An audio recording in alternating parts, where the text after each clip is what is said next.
I've come to believe that the true measure of our commitment to justice, the character of our society, our commitment to the rule of law, fairness, and equality cannot be measured by how we treat the rich, the powerful, the privileged, and the respected among us.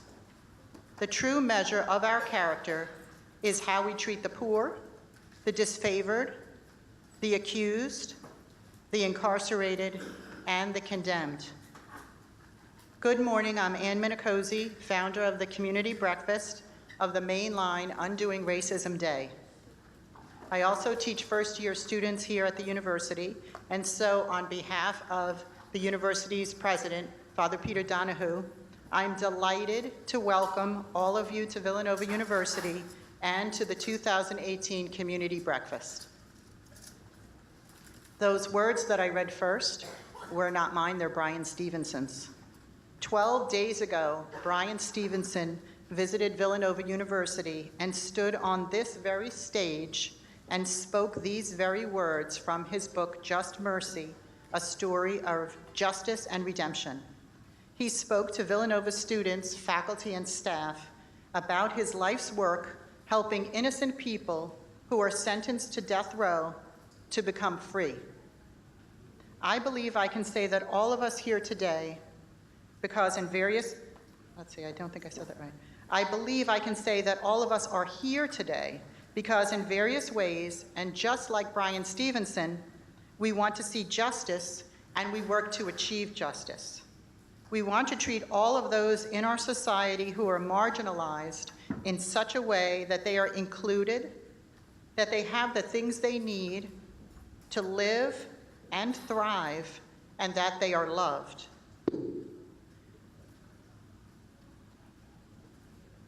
The people who are here at the breakfast today represent many different organizations, faith communities, schools, townships, and civic organizations.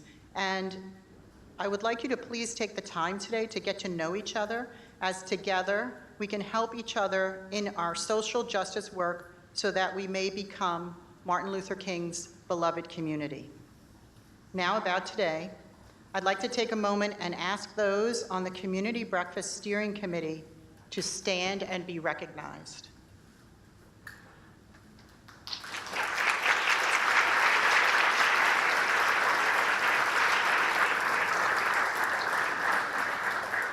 Thank you.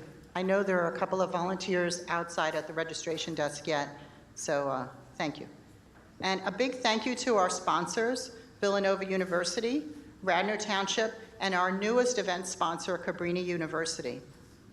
Special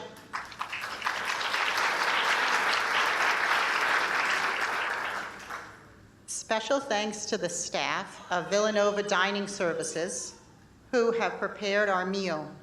If you haven't been to the buffet yet, please know that you can help yourselves. I think everybody may be pretty well set with that, but just please help yourselves. Thank you. Please be sure to stop by our literature table on the right-hand side here, my right. For information on voter registration and absentee ballots, we have representative from the League of Women Voters, actually more than one person from the League of Women Voters here. So that information. There's information from Hiro Nishikawa about books that you can read about racial justice. In our current era of racial justice work, inspired by Black Lives Matter, is a new generation of books for reading and study. 6 titles out of many that are now available are on display for review by today's attendees at the entrance to the room.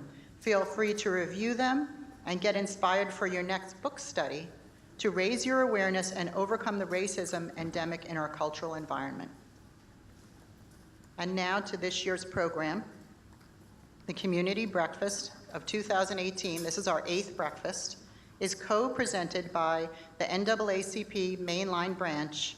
I want to thank NAACP President Diana Robertson for all her hard work planning the program. And here she is right here, you'll see her.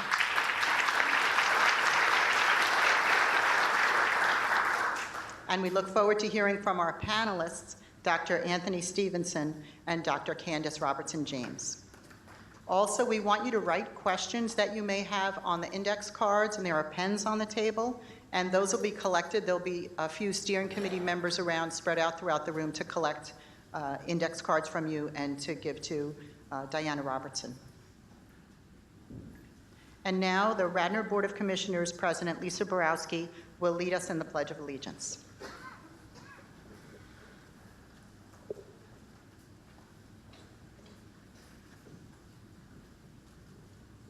Good morning, and on behalf of the Radnor Township Board of Commissioners, I'd like to welcome everyone and thank Ann and the steering committee for putting together this wonderful event, and we are proud to sponsor it and proud to be involved, and look forward to continuing this and continue our great relationship. So thank you all for being here this evening, or this morning. All right. Please join me in the Pledge of Allegiance. I pledge allegiance to the flag of the United States of America and to the republic for which it stands, one nation, under God, indivisible, with liberty and justice for all. Thank you.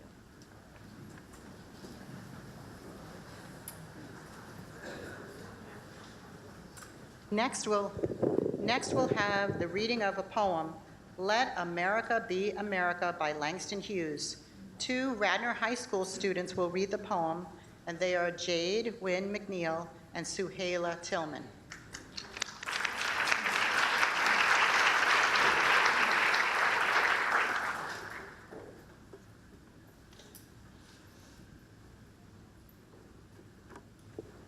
Good morning, everyone. Let America be America again, by Langston Hughes. Let America be America again. Let it be the dream it used to be. Let it be the pioneer of the flame, seeking a home where he himself is free.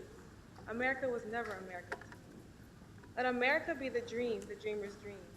Let it be the great strong land of love, where never kings connive nor tyrants scheme, that any man be crushed by one above. It was never America to me. Oh, let my land be a land where liberty is crowned with no false patriotic wreath, where opportunity is real and life is free. Equality is in the air we breathe. There's never been equality for me, nor freedom in this homeland of the free. Say, who are you that mumbles in the dark? And who are you that draws your veil across the stars? I am the poor, white, fooled and pushed apart. I am the Negro bearing slavery scars. I am the red man driven from the land. I am the immigrant clutching the hope I seek, and finding only the same old stupid plan of dog eat dog, of mighty crush the weak. I am the young man full of strength and hope, tangled in that ancient endless chain of profit, power, gain, of grab the land, of grab the gold, of grab the ways of satisfying need, of work the men, of take the pay, of owning everything for one's own greed. I am the farmer, bondsman to the soil. I am the worker, sold to the machine. I am the Negro, servant to you all. I am the people, humble, hungry, mean. Hungry yet today despite the dream. Beaten yet today, O pioneers. I am the man who never got ahead, the poorest worker bartered through the years. Yet I am the one who dreamt our basic dream in the old world while still a serf of kings, who dreamt a dream so strong, so brave, so true, that even yet its mighty daring sings. In every brick and stone, in every furrow turn that made America the land it has become. Oh, I am the man who sailed those early seas in search of what I meant to be my home. For I'm the one who left dark Ireland's shore and Poland plain in England's grassy lea. And torn from black Africa's strand, I came to build a homeland of the free. The free? Who said the free? Not me, surely not me. The millions on relief today. The millions shot down when we strike. The millions who have nothing for our pay. For all the dreams we've dreamed, and all the songs we've sung, and all the hope we've held, and all the flags we've hung. The millions who have nothing for our pay. except the dream that almost dead today. Oh, let America be America again, the land that never has been yet, and yet must be the land where every man is free, the land mine, the lands that's mine, the poor man's Indians, Negroes, me, who made America, whose sweat and blood, whose faith and pain, whose hand at the foundry, whose plow in the rain, must bring back our mighty dream again. Sure, call me an ugly name you choose. The steel of freedom does not stain. From those who live like leeches on people's lives, we must take back our land again, America. Oh yes, I say it plain. America was never America to me. And yet I swear this oath, America will be. Out of the wreck and ruin of our gangster death, the rape and of graft and stealth and lies, we the people must redeem the land, the mines, the plants, the rivers, the mountains, and the endless plain. All of the stretch of the great green states, and make America again.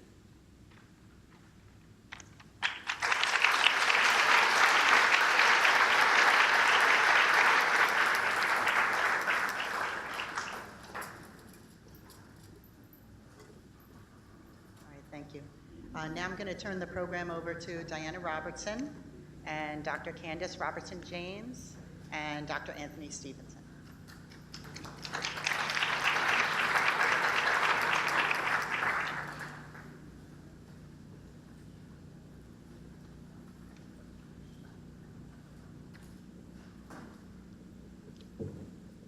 Good morning. Thank you, Jade and Salle, for the reading of the poem, Let America Be America Again. Langston Hughes, who lived from 1901 to 1967, was an African-American poet, social activist, novelist, playwright, and columnist born in Joplin, Missouri, who later, as a young man, moved to New York City to develop his career. Particularly during this period of time, many African-American artists used their talents to also express their feelings about their unacceptable, undesirable experiences in America. In an analysis of the poem written in 1935, the speaker represents every starving, poor, and disenfranchised person who is struggling to survive in this land of dreams. The ideal of America exists only in dreams, Hughes explains. However, he begs, let America be the dream that dreamers dreamed. Let it be that great, strong land of love.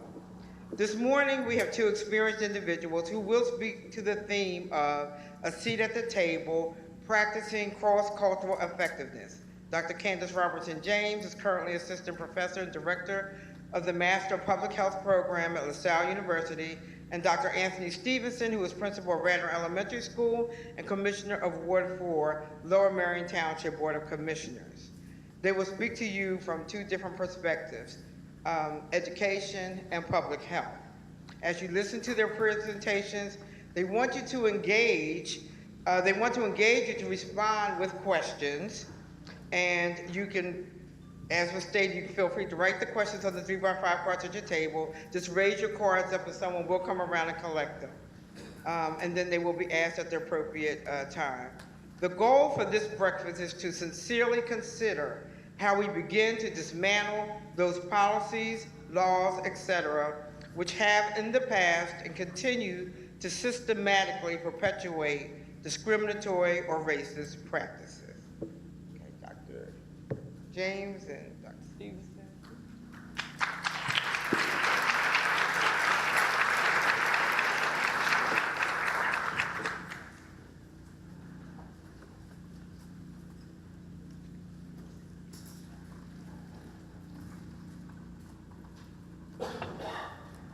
Okay, that's fine.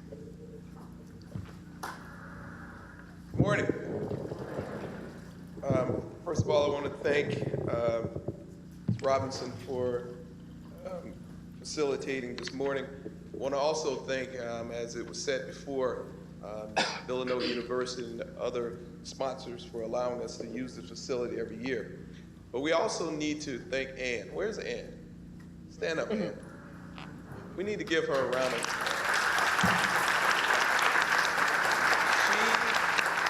She as work tirelessly year after year to make sure that this breakfast comes together, and she puts in her time. So thank you for that. So when I was asked to participate in this program, I was very humbled and excited to accept. Until then, they told me that I was going to be up here with Dr. Candace Robertson-James. And then it was like, I'm not sure should I be there, because see, Dr. Candace is a scholar, and I've been called a lot of things. A scholar has never come up once.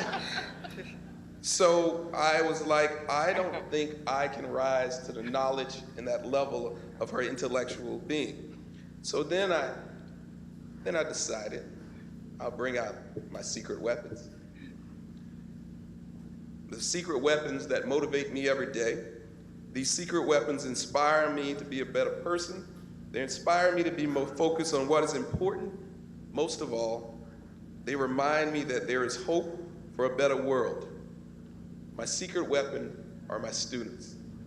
And I brought 5 of my secret weapons here today.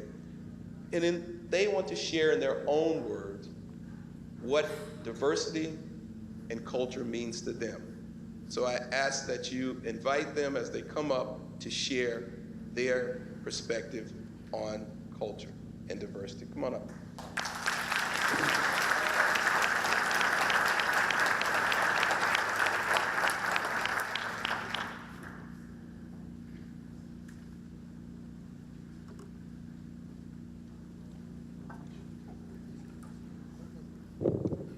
Hi, I'm Riley Jane, and diversity and inclusion in my community is important to me because life would be boring if everybody was the same.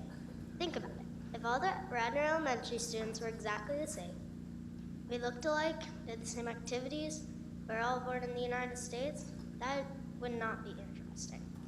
With different cultures in our community, we get to expand our mind and learn more. In our classroom, if we all came from the same background, our conversations would not have much depth. We might not have different experiences that contribute to classroom discussions. Most importantly, diversity and inclusion in my community allows us to appreciate how important it is to be ourselves.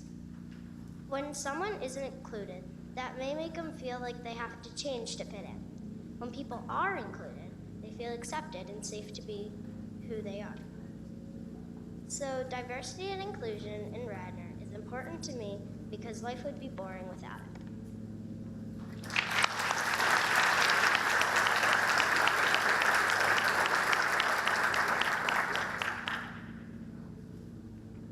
Hi, my name is AJ Chackerboy. I feel that diversity is very important for many reasons. Without diversity, we would eat the same food, have the same traditions, look almost the same, and have fewer holidays. Our conversations would not go as far either. We would not learn from each other. It would be weird and creepy.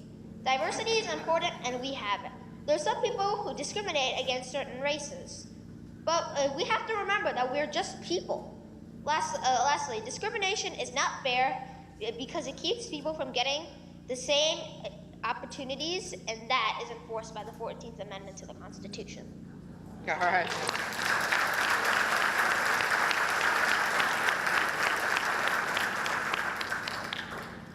My name is Jalen Moody. Diversity is important to me because we have respect and love each other. I am proud of my African American background. I'm also proud that I live in a country that has many ethnic groups and cultures. It is because of this human soul we have the opportunity to celebrate each other. It is my hope that one day we will not have to have a breakfast like this. It is my hope that one day every day will be a unity day.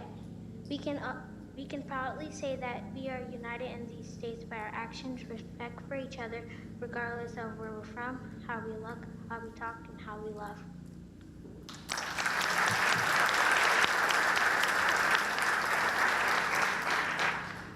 Hi, my name is Zara Kidwai, and culture is about beliefs and traditions shared by a group of people at a particular time. I belong to 2 very special cultures. When I moved from Ohio to Villanova, I started Radnor Elementary. I was nervous. I was leaving my friends behind and worried about making new ones. When I joined RES in 3rd grade, I quickly realized that RES has a unique culture, which is made up of lots of different events, such as musical theater, 4th grade circus, 3rd grade recorder show, back to school picnic, STEM night, and many more events. These events bring the school together. There is also an international week, where different cultures are celebrated. These events show that we are unique but also have lots in common. Another culture I belong to is my Pakistani Indian culture. Some of the things we do, we celebrate a holiday called Eid. For Eid, we get up early and pray at a special place called a mosque. Another thing we do is have big weddings where families and friends come together. We perform dances and females put henna on their hands. And we have special traditions like hiding shoes from the groom and asking him for money in return. Another part of our culture is we pray 5 times a day and read the Quran, which is our holy book. All of these make me who I am. It is important to celebrate culture so that we learn about each other and appreciate all the uniqueness that we bring to our communities.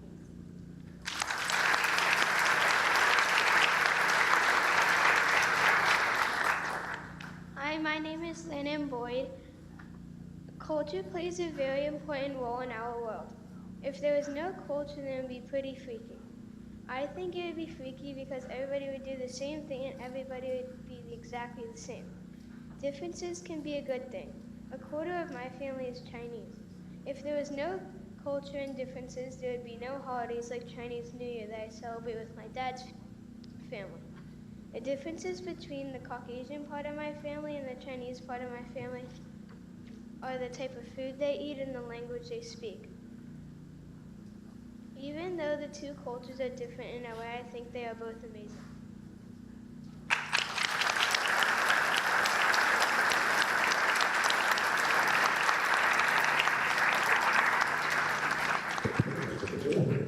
I want to thank them for saving me this morning. But I also want to thank them for their powerful statements. In their statements, each of them represent various backgrounds, but they're united in their optimistic hope for a day that a breakfast like this is not needed, but because it'd be a common part of our social DNA on a daily basis.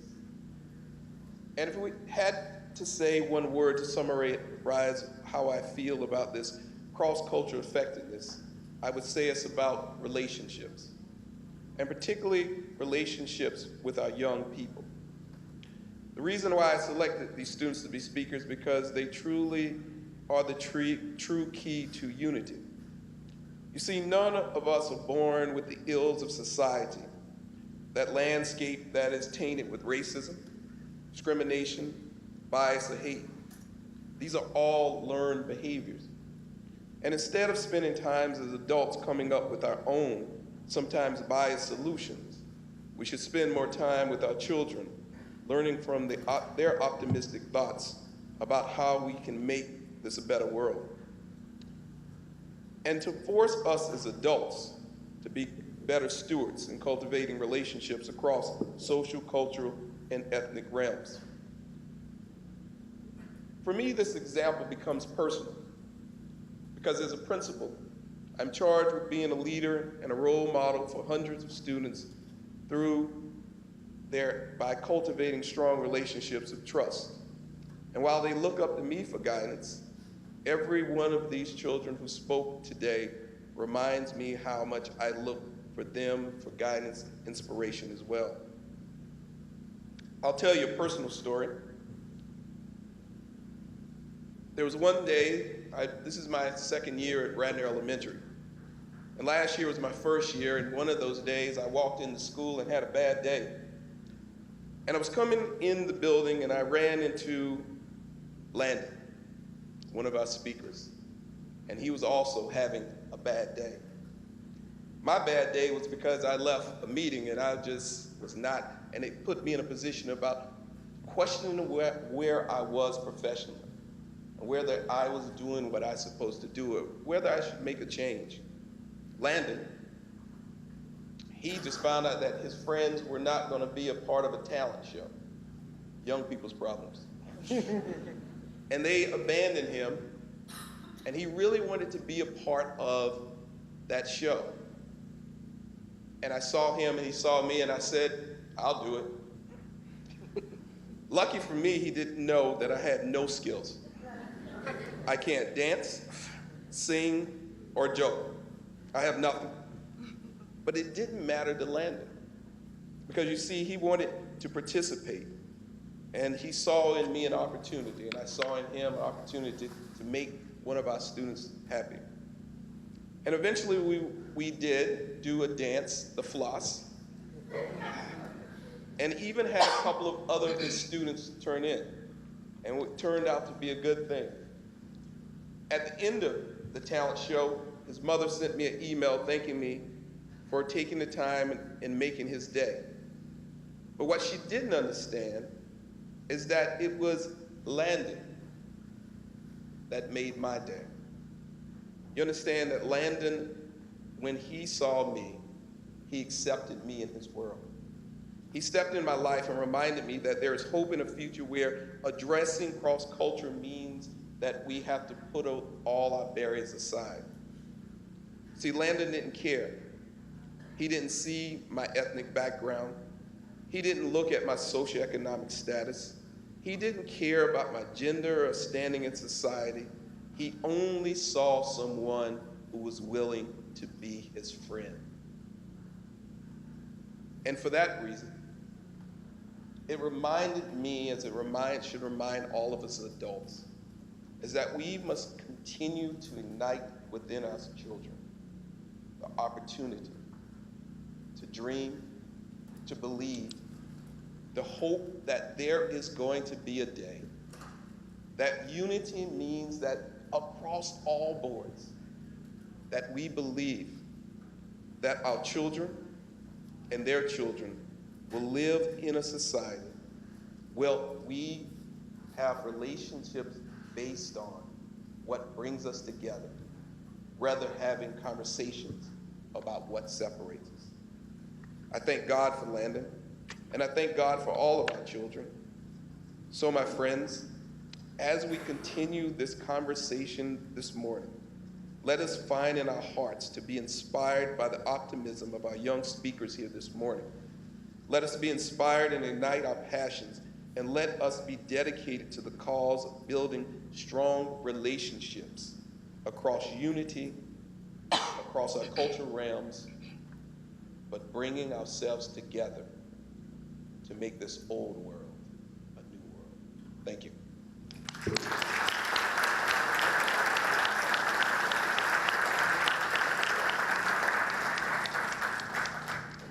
Thank you so much, Stevenson. Dr. James.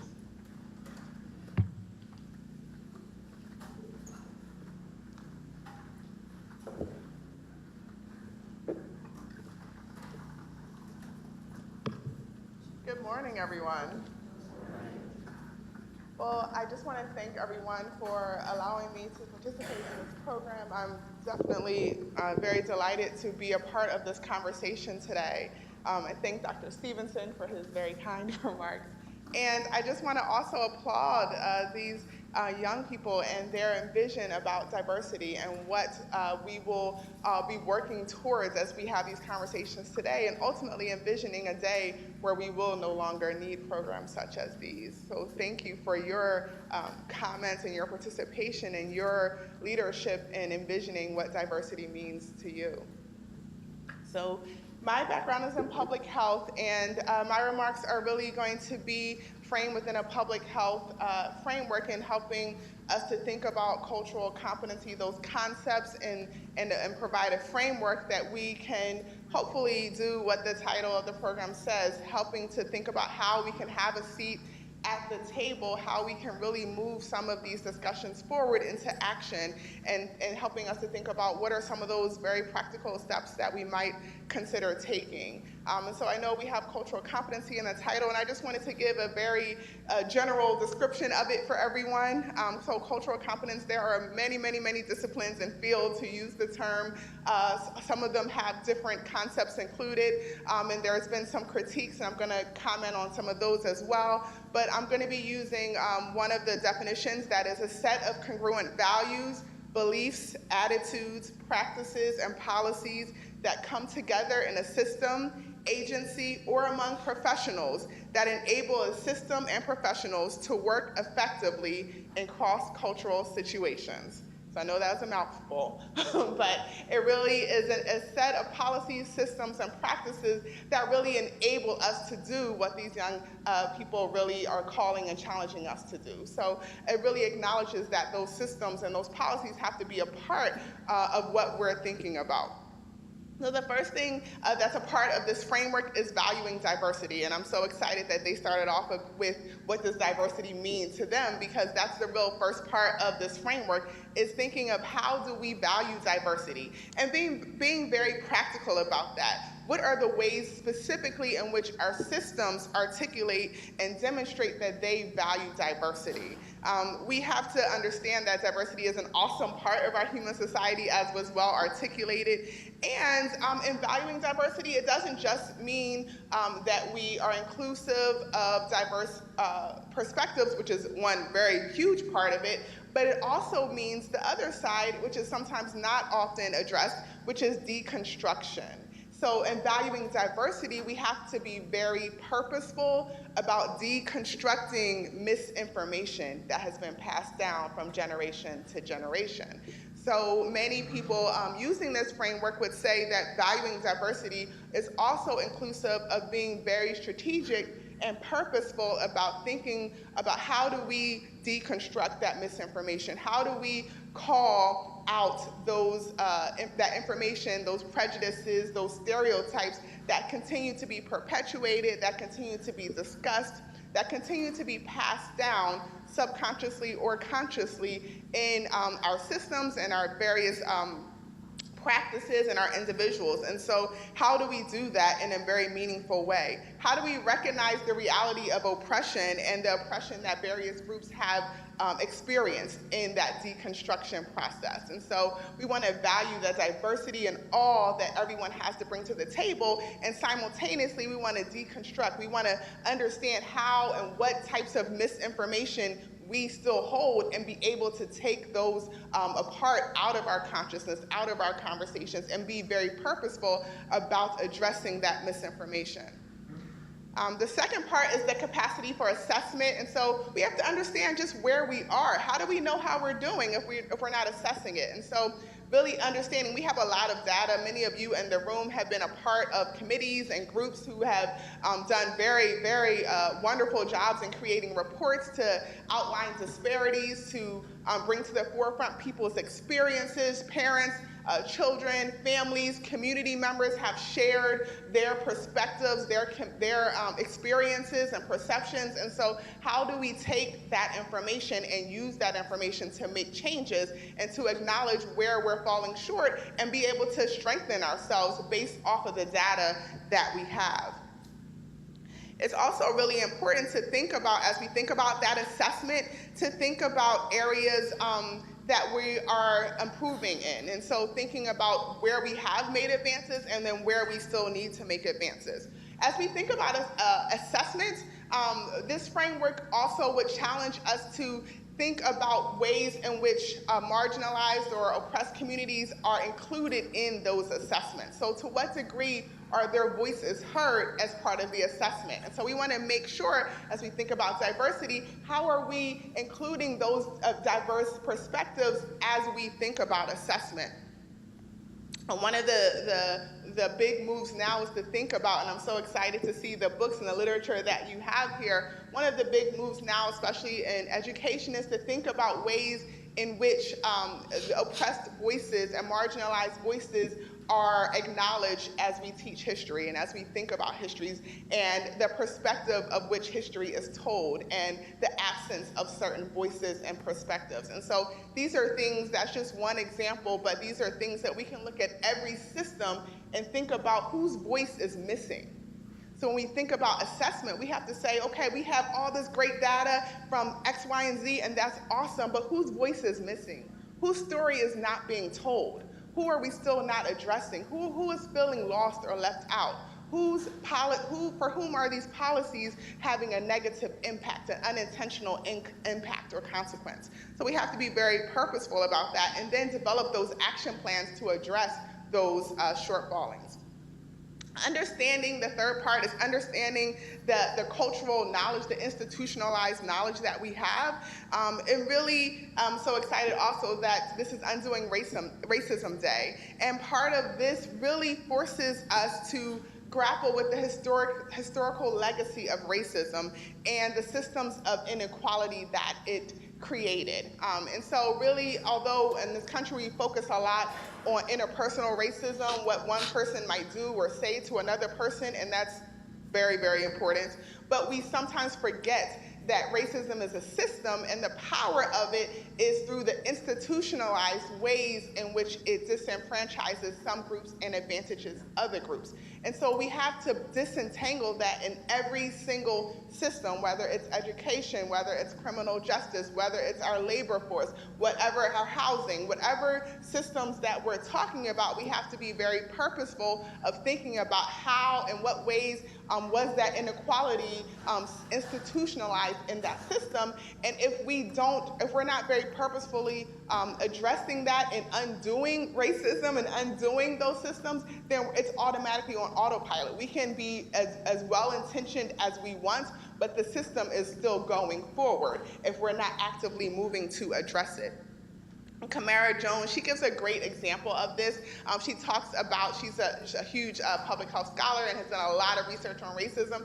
And she talks about how she bought a house and she had inherited the garden that was out front, the plots that were out front, and she talks about how one day she came into her house and as she was walking in, she noticed that the flowers were kind of scraggly, they weren't doing so well on one side, and so she said, well, you know what, I'm going to kind of really help the flowers out, right? And so she said, okay, I'm gonna leave one part, looked like it was kind of okay, and she bought all the soil, the nutrients, the fertilizer, and she said, okay, I'm gonna take all this out, put those other ones on one side, and then she kind of made this whole new garden plot with all the nutrients, all the proper soil, everything that you would need to think about this garden growing. And she said a few weeks later, she came back into her house and almost stopped in her tracks because it was there. She had this analogy, and any of you who know Camara Jones, she's known for analogies. And so she came in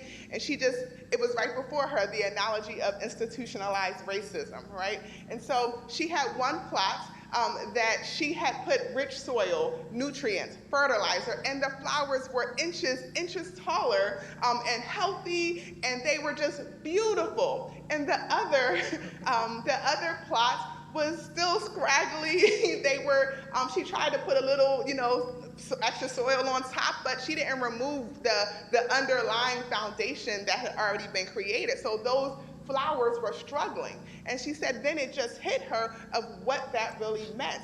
That if you had a gardener, and over time, if the gardener preferenced red flowers over pink flowers, and for those red flowers, they provided the rich soil, the nutrients, the fertilizer, everything that those red flowers needed, because wow, as the gardener, I just love to see red flowers. And the pink flowers, well, I don't really believe that pink flowers are so strong anyway, so I'm just gonna kind of let them be. And then over time and over generations, the gardeners passed down these philosophies and belief systems, and then they're self-fulfilling, right? I don't provide those pink flowers those nutrients, and so every time I see those pink flowers, I say, I knew those pink flowers were not as strong as I thought they were gonna be. Those pink flowers are not successful no matter what I do. They don't want to grow. And if I don't ever take away that foundation and say, here's the nutrients, the fertilizer, everything that you need, that these red flowers have been provided, and allow these pink flowers the opportunity to grow, then we're always going to see these disparities. And those systems, that foundation is going to continue to perpetuate itself. And so, these frameworks really call us to be very purposeful about undoing racism. And so just quickly, these are some of the common pitfalls as we sometimes have these conversations about cultural competency, and some of the criticisms and where some scholars are definitely going in the field is really about being inclusive about anti-racism awareness as part of cultural competency. And so just the importance of a day like this and undoing racism, and this conversation is so awesome. It's about recognizing that we have multiple centers of truth. There's an awesome TED Talk if you haven't heard of The Dangers of a Single Story. And it really talks about that we have multiple truths, we have multiple experiences, and if we are only hearing one truth, only hearing one perspective, there's a huge danger in that. We have to think about that. We have to think about our systems and our structures and really be purposeful about how we're able to include multiple voices in the work that we're doing. So, keys to successful cultural competency efforts have been building on this analysis of power, really thinking about who has power, who doesn't have power. And then this is just one quote I wanted to read. It says, "Is it possible to have the presence of persons of different races and culture in our classrooms, but not address who has the power to control the curriculum?" And so again, this is just challenging us to move that a step forward, to say, we have been doing efforts, there's lots of efforts that have been improving to be inclusive of diverse perspectives, but making sure that that rises all the way to the top of leadership. Whose voices are in control? Whose voices are controlling the curriculum? Whose voices are controlling the policies? Whose voices are in control? Whose voices are omitted? Whose perspectives are not being addressed? So thinking about that analysis of power and privilege as we think about moving these efforts forward. And that goes with seeking out leaders in our communities and the relationships that Dr. Stevenson was talking about, that we have to start with the relationships that we have. How do you know if you're doing it? The relationships that you have, the people, the community members, the students. They will tell you, they'll let you know what you're doing and where you're falling short. And so building those relationships and having them represented all throughout every level of the system is important.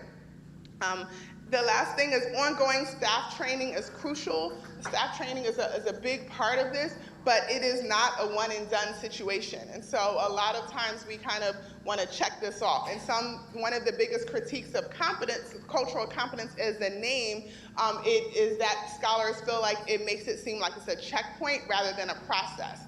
And so people are saying, okay, wait, check, I did my training this year, I'm good, I am competent. And not realizing that there's no one who has reached full competency. There's always an area that you can grow. There's always an area that you have blinders on. There's always an area that you can improve your biases and perspectives and thought processes and better meet the needs of diverse groups. And so this is a journey, a process that we will continue to be on as we become more sensitive to the needs of the diversity of our communities. So there's no way it can be a one and done situation, that we're always reaching out, we're going back, we're seeing, okay, we improved here, but we're still a little weak here. We have this that we've done, but these policies are still having a negative impact on a specific group. We have this group that still feels that they're being left out or disenfranchised. We have these statistics, these stories that we're still hearing. And so until we stop hearing those stories, until our communities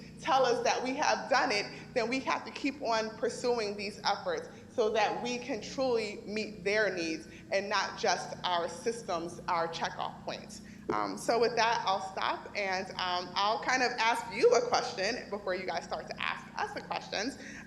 What would a school, a church, a police department, a labor force, or a society in general without racism or other systems of inequality look like?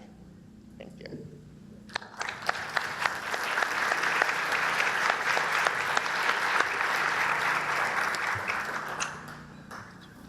Okay, I'm going to ask if there are any questions that you've written on your cards. If someone is collecting them, you can bring them up. But I think we've established a good foundation for this conversation. And so while the cards are coming, I'm going to start with, what would you say will begin the process of truly trying to establish an effort, an honest effort to deal with cultural competency in general?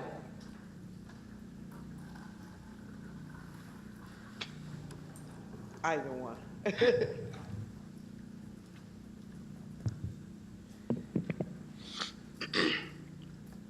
I think some of the efforts really start with kind of coming up with a plan to be very specific, and part of that plan usually begins with a community assessment.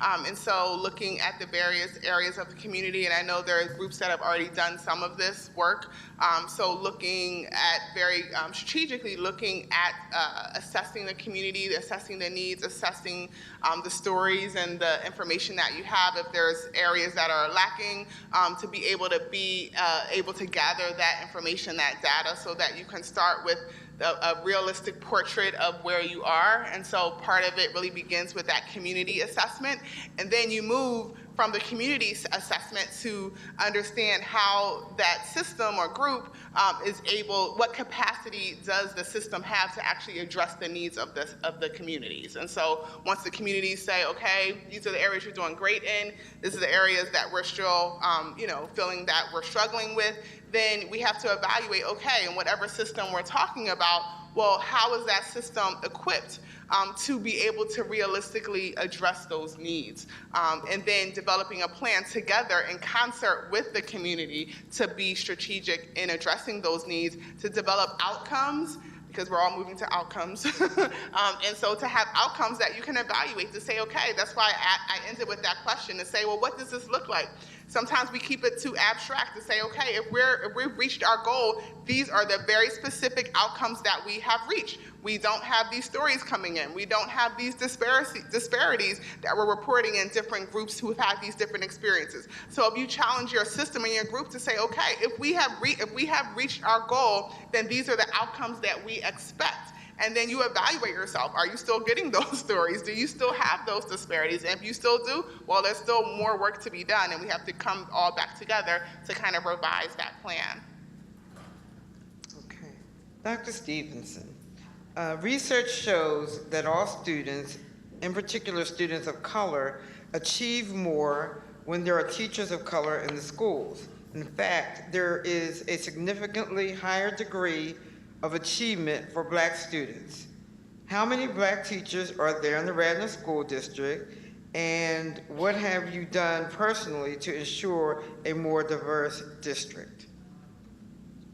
So I'm going to first start off by saying that as we look at it from a global perspective, the issue of education for teachers of color is a national epidemic, because there is only, I represent a population of 2% of Black males who are teachers in the United States of America. I also belong to a group that's about 8% when you talk about people of Black, Latino, and then when you add it all together, you've got 10, 11% nationwide.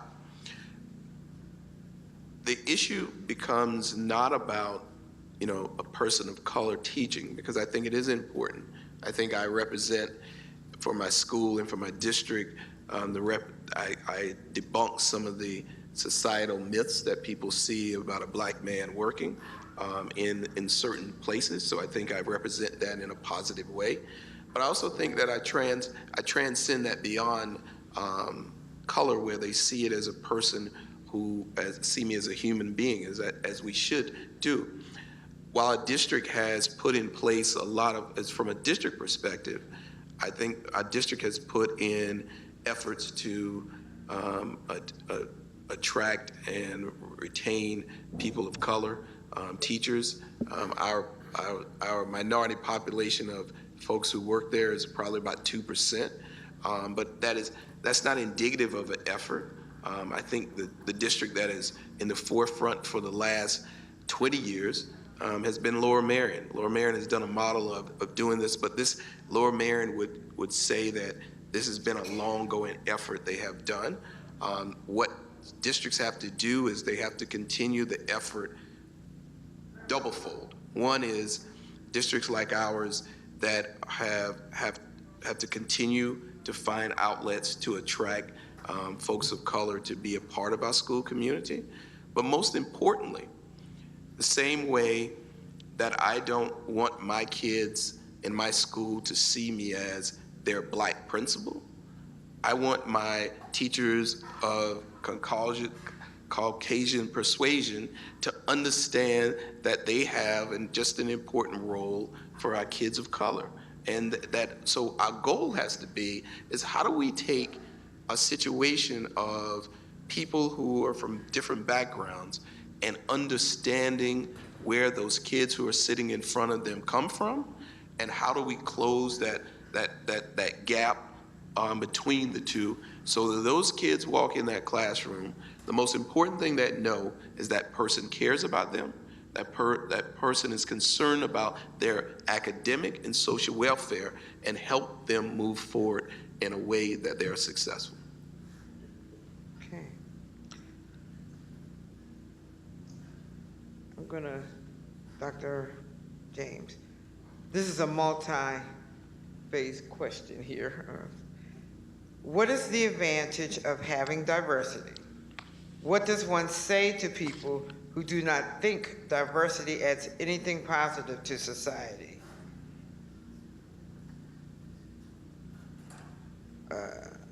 Why diversity improves the life of white Americans or it doesn't? So to the first part of, what is important about diversity, I think our young people really addressed that and really answered that very, very well. The beauty of humanity is our diversity. There's no two of us that are exactly alike.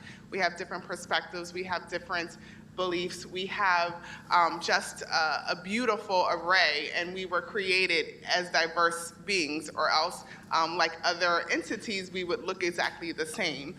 And so our part of our creation and our story and our purpose is to be a diverse people. And our diversity is what has enabled us to accomplish what we have accomplished, right? If we were all scientists and there were no educators and there were no people who were able to build these great buildings that we sit in, and there were not people to attend to the design of the space, and there were not people to think about the greenery outside. I mean, that we could just go on and on and on of how would our world look if we all had the same skill set, the same lens, the same perspective, and how that would not benefit us. Our country from its core has been built off of diversity, right? It's been built off of diverse groups and diverse people with diverse skill sets, some of which at times have been exploited, of course, but it's the diversity which has that potential to make us great, and that was shared in the poems that we heard, and certainly the stories that the young people shared. I think we all have a diverse culture, and part of the thing about even cultural competency is it tries to help people acknowledge that every single person has a culture and every institution has a culture. And so part of the cool things, I worked in medical school for over 14 years, and part of the great thing is to see the culture emerge. And so you have people who come, they're all students coming from different perspectives, and by the end of it, the beginning, they can understand what high blood pressure is, and they, understand all these things, and by the 4 years later, they're like, myocardial infarction. I'm like, okay, how do you say that to like a regular person? And they're like, myocardial infarction. I'm like, no. What did you used to say before you went through this process and were enculturated into the culture of medicine, right? There's a culture, and now it just seems normal. It seems like, doesn't everybody just say all these fancy words and understand? And like, I don't know. I mean, this is just, everybody knows this information, right? But no, everyone doesn't, and you didn't either before you became a part of this culture, a part of this group that shapes how you see the world, what you think, how you do business. And so we all are a part of cultures, from our families, from our systems, from our faiths, from so many different areas, and those cultures collide and interact. And part of what even Dr. Stevenson was just saying, part of it is really to figure out how those two cultures at any given moment are intersecting, so that we can understand that and be aware of that at all times, whether the person looks exactly like you or not. Okay. This question is directed to both of you. How do you engage the students, parents, and staff perceptions, relearned behaviors on diversity in the school year? So the common piece here is about having transparent communication and education. As any, our schools are a microcosm of society. And so to have the falsity that schools do not have bias, racism, and all these other issues is a falsity. No one should say that. What should happen is that there should be a deliberate effort, the same way that we know that our children will have math and language arts, that they will also have an education about how to get along with each other and how do we deal with cultural competency. And every school district and every school should have some type of competency plan, even if it's at a low level or at a large scale. I'll give an example at our high school. Our high school, about 4 or 5 years ago, understood that they needed to address some issues around diversity. So they put in plan a phase of having conversation amongst themselves, addressing some of those particular issues, knowing that this was an ongoing thing. And now they're at a point they have a core group of teachers who are working together to address the opportunity gap. And when I say about opportunity gap, we talk about achievement gaps when we focus just on the academics. But what the high school leadership has done is want to look at those high school students and say the opportunity, not only academic, but the social and the academic. They also, one of the things when we talked about earlier about having people of color being a part of it, I think it is important, but it's not exclusive. But they were fortunate to have the leadership of Ms. Keziah Latour, who just joined the high school, who has an extensive background in working in diverse populations, who can help direct some of those things. So what schools have to do is understand that it is not a one and done thing, but understand that it's a slow process that's going to have a lot of bumps in the road like the high school is finding, but knowing that it's continuously going on. Okay. This question is, my daughter, a Korean adoptee, recently asked me, a white mom, why does it seem that most professional athletes are African American?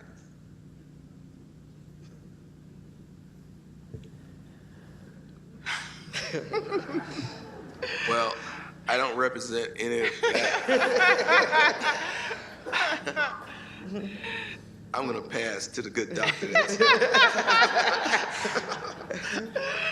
I don't represent that either, but I think that in part is really again deconstructing what those things mean. And so a few years ago, I think in the earlier 2000s, there was a great film that was released, and it was called The Illusion of Race.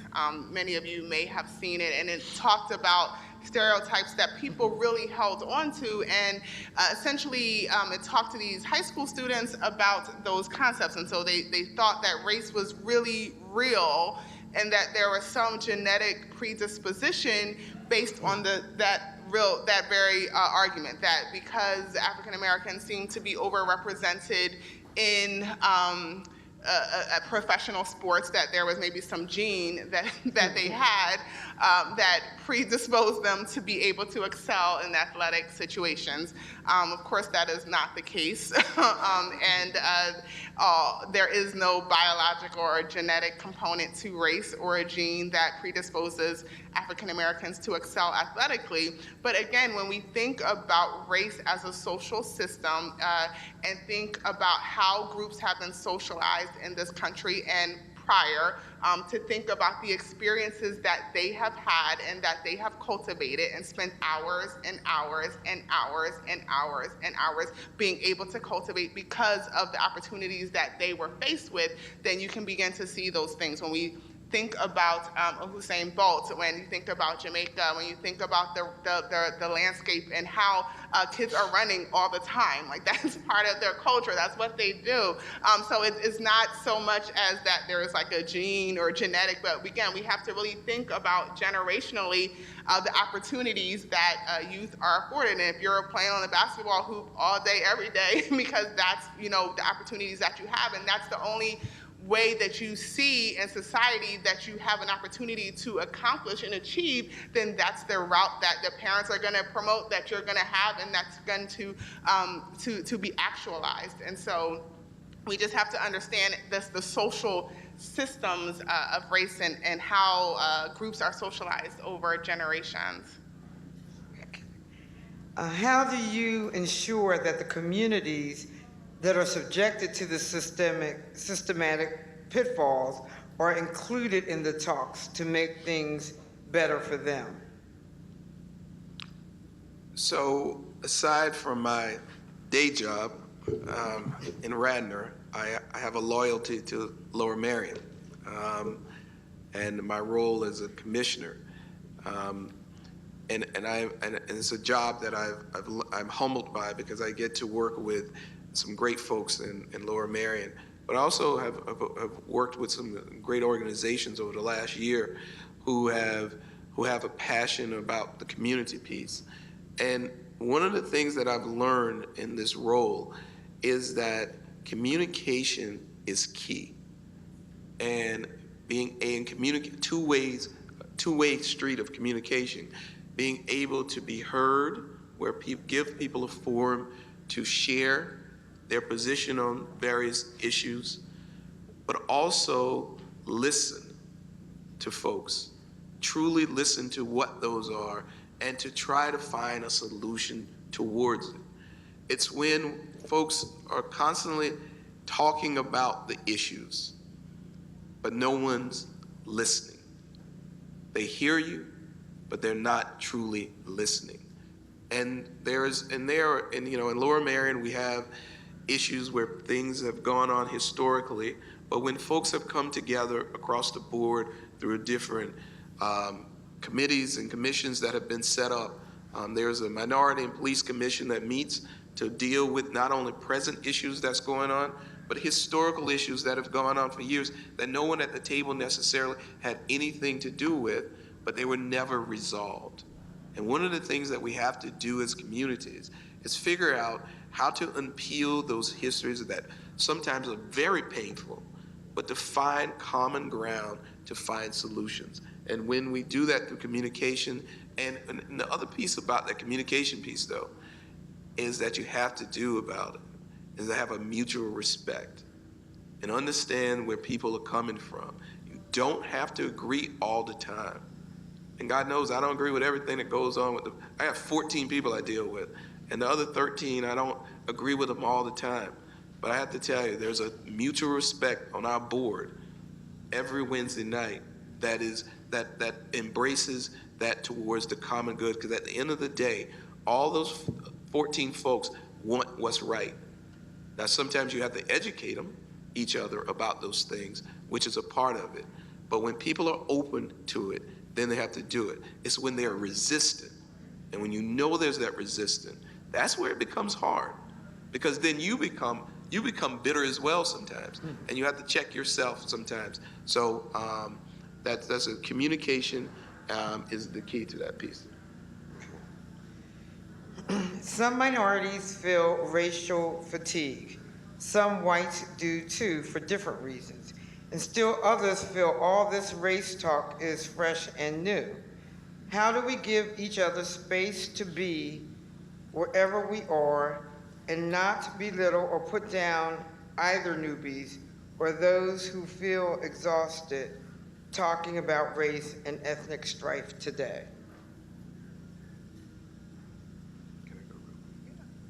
Well, I just want to say I'm tired.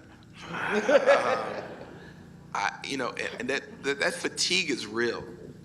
It is a burden that you carry on your back a lot of times. I mean, as a black man in two worlds, I come to Radnor every day. Every day I drive to work, I know there's something is I got to deal with. You know, I've said this to people before. I'm reminded of my blackness every day, whether it's professionally or informally, and it becomes tiring sometimes to do that. But at the same time, it comes with a responsibility. You know, I grew up in the segregated South. You know, my parents were the first ones who were able to go to college. My grandparents were not able. My grandfather, who I think is the greatest man who ever lived, you know, couldn't go past 3rd grade, who insisted that his kids be able to go to college. My great-grandparents were slaves. And here I am sitting here in Villanova, which I teach on Tuesday nights. I work in Radnor. I'm a commissioner in Lower Merion. You know, I get a free meal every Wednesday night. I have arrived, as some people would say. The fatigue, though, becomes because you're constantly having to defend issues that plague your community. But the responsibility comes because of the folks that I just described, my parents, who worked hard to make sure that I had that option to be here. My grandparents who worked hard to make sure my parents got where they are. And my great-grandmother who worked hard as a slave to make sure that I am here. So there's a responsibility with that fatigue. And for the new folks, the responsibility for folks who are newbies to it, as they call them, and then the responsibility is to understand 2 things. Number 1, the history in why we end up here, and to help be a part of the solution. Because you can't just, you know, the worst thing you can do is complain and do nothing. You know, and so what needs to happen is both sides have responsibility to support each other, to help move forward, but also educate and pull in those folks. The most dangerous folks are not the folks who are the antis or the ones who are the pros. It's the ones who are on the sidelines. The ones who sit on the sidelines and watch it and do nothing. Dante said it best. I got children here, so I can't say it. There's a hot place down below, reserved for those who do nothing in a time of crisis. I definitely echo everything Dr. Stevenson just said, and I just wanted to really share also that there are health consequences too. There's numerous studies that really show the negative health consequences of racism, of discrimination, and all these things. So recognizing that those things are real and the stressors that people face are real, the decisions that they make are real, the burdens that they feel are real. So also being purposeful about tending to your support systems, about attending to your own mental health and well-being, because especially if you're in a situation where you're constantly having conversations or just living, honestly, waking up, turning on the news is traumatic and traumatizing for lots of people. I've talked to so many people who are like, I cannot watch the news anymore. It's traumatizing. I'm having heart palpitations. It's just not something that I can do. And so being mindful, like that's okay, so understanding your support systems, they're like, I'll read the paper. Okay, that's great, and so understanding the very real negative effects that these things have on us. They're not just concepts that we discuss in abstract. They have very real health consequences, and really understanding those responsibilities and enabling that support system so that you can do the work and you can be purposeful and also be supported mentally, emotionally as well. And I just wanted to also add for the question prior to that about the athletics, you can also give examples that really prove the opportunity. If you look at the Olympics, look at the Summer Olympics, it's much more represented with people of color because they often come from countries where those are the opportunities that they're afforded. If you look at the Winter Olympics, there are far few in between, also linked to the opportunities. There's some great studies that discuss that as well, to the financial, the cost of those sports are much higher, and so they're much less likely to see people of color, and there's some great research on that as well. So. Okay.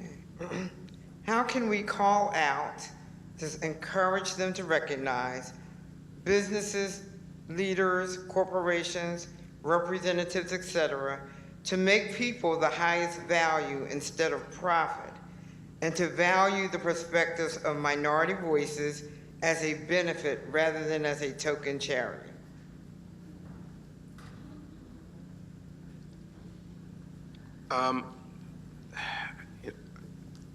The key is to identify and figure out how do you have people be a part of the conversation and be at the table. Organizations, I think it's important for organizations across the board to have a diverse folks representation on the board. And when I say diverse, I mean across the spectrum. When we talk about this, one of the missed opportunities that we have in America is that so often I tell people that we have the crayon mentality, because when we talk about things, we tend to think of it as color, and it's much larger than that. When we talk about bringing people to the table, we need to think about it across the board and make sure we talk about it about gender. Gender becomes an important conversation that we have to have. Socioeconomics, disabilities, differences of intellectual prowess.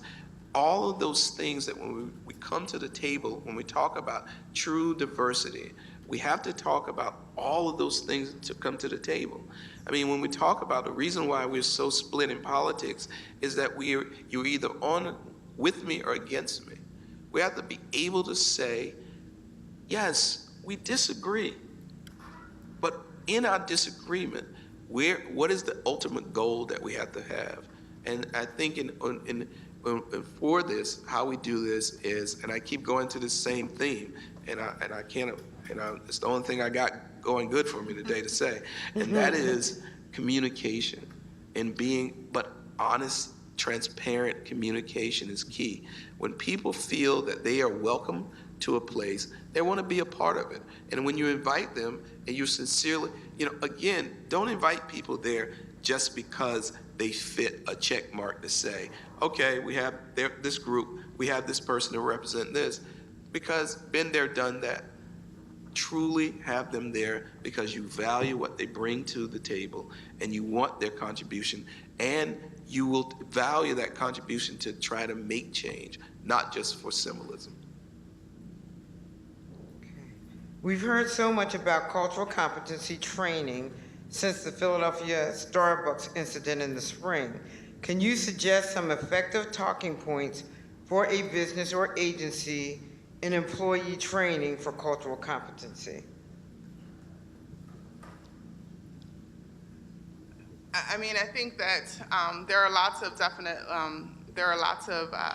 talking points. I think, really in thinking about employee training is really understanding that it's a process, and all of the trainings really at its core are helping people to identify, acknowledge, and address their biases at the core. And so if you look at the Starbucks training as well as a variety of other trainings, they are all infused with activities to help people recognize their biases, to think on a global scale, think about how we all have biases. There's videos that are out there that are great with helping people to understand, like this, we're starting from the fact that we all have biases. Let's just get that out there. There's no good people, bad people, people with bias, people without bias. We all have bias. That's how we get up in the morning. That's how we decide we want to do this versus that.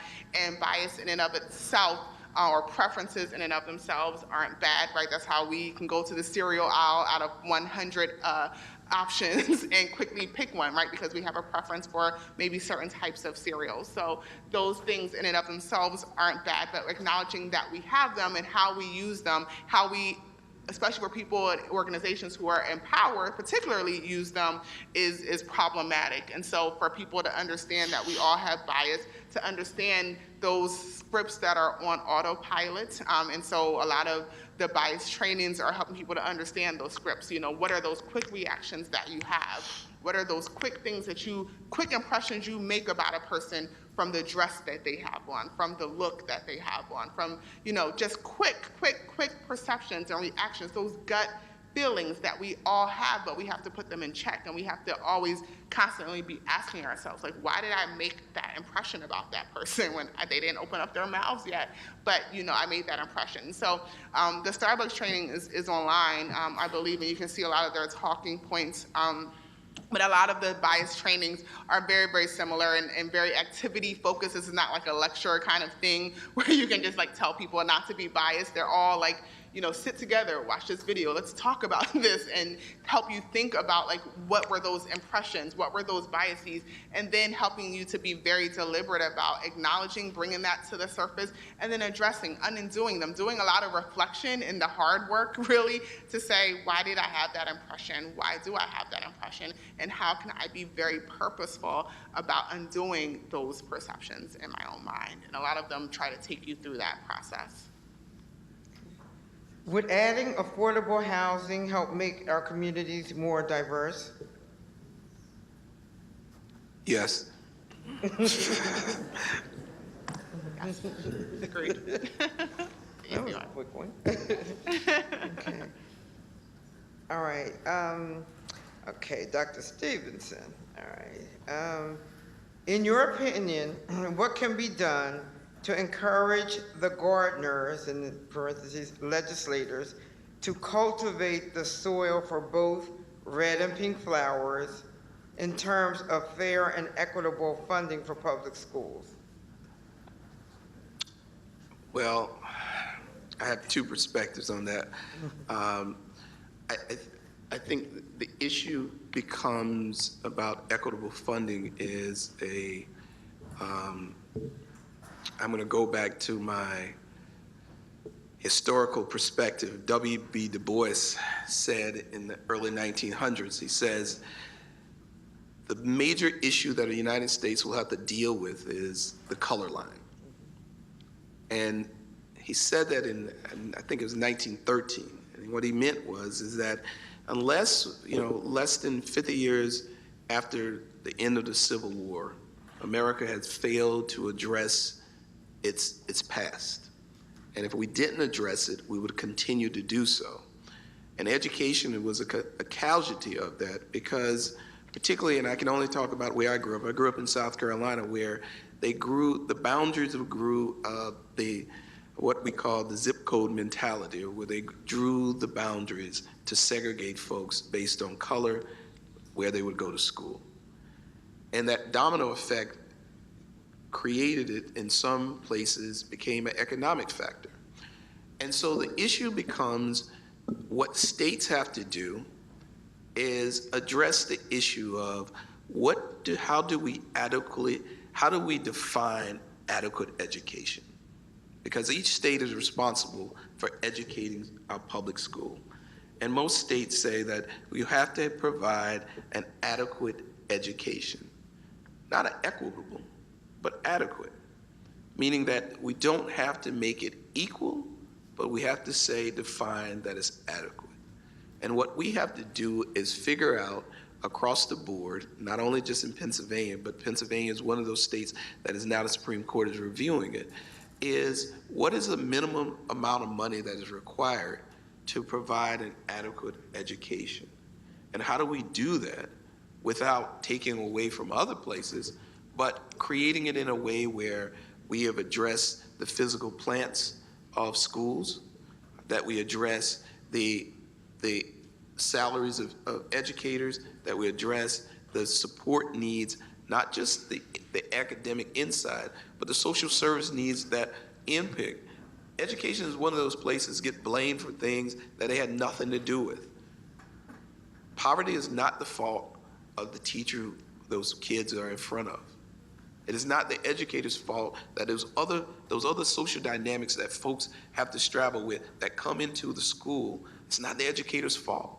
So what we have to do is two things: define and find the sources to provide adequate education across the board for 501 school districts, but more importantly, provide the services and the supports for those communities that are finding themselves struggling for different other social factors that impede for them to be successful in education. Okay. Once again, our time is running out.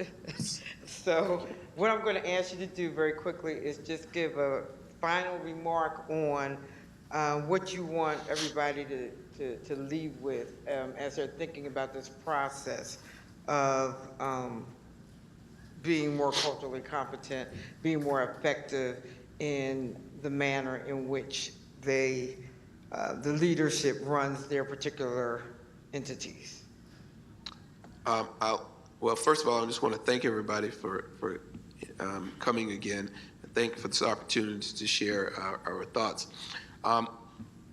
Mine is, again, I'm going to go back to what I've built on again, relationships.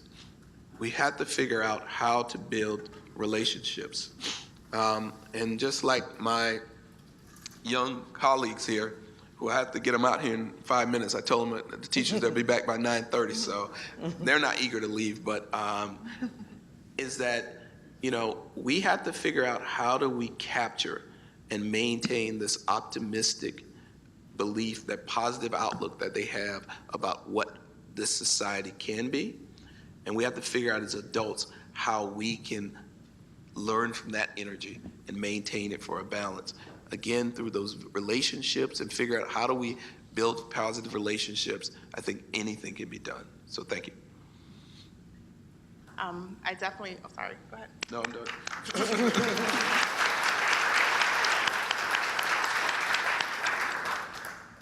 I definitely also want to thank you for allowing me to be a part of this very important conversation. I think that many people are really calling for a few things. I think it's important for people to really understand our history.